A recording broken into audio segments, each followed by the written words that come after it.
Hey everyone, Mr. Sujano here. This video is a little bit weird. We've got EA, the NSA, and Super Nintendo emulation all kind of intertwined. Let's get started.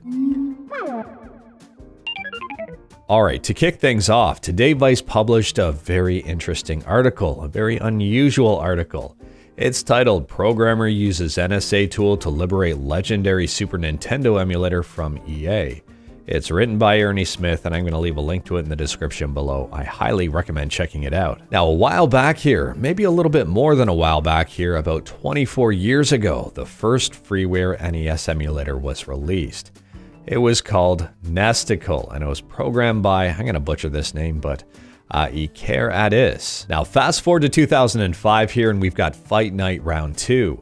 On the Nintendo GameCube specific version of the game, there's a fully playable version of Super Punch-Out. Now, for a Super Nintendo game to actually work on a GameCube, you do need an emulator. And if you take a look in Fight Night Round 2's executable file, you can see there is something called SNESticle, which is the name of the SNES emulator. And if you also take a look at it, it says it's programmed by the same person who programmed SNESticle here.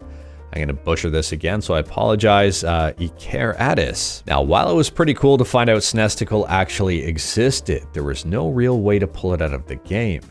Not until someone by the name of, I'm going to butcher this as well, but Johan Holmberg decided to reverse engineer the entire game using an NSA tool called Gindra. And very fortunately here, if you have a copy of Final Night Round 2 and you know how to use Python, the entire script to get SNESticle out of Final Night Round 2 is free and it's open source.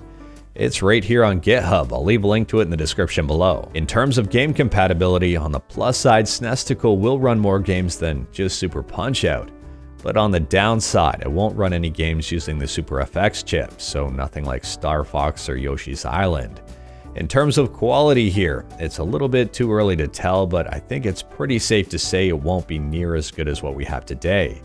But that doesn't mean that we won't learn anything from SNESticle and be able to apply it to today's emulators. At the end of the day here, I think this is a really cool discovery and also a really cool piece of history. If you're into collecting, I'd probably pick up a Final Night Round 2 now as opposed to later if you don't already own one, because I'm willing to bet the prices of them are going to start to go up based on this discovery.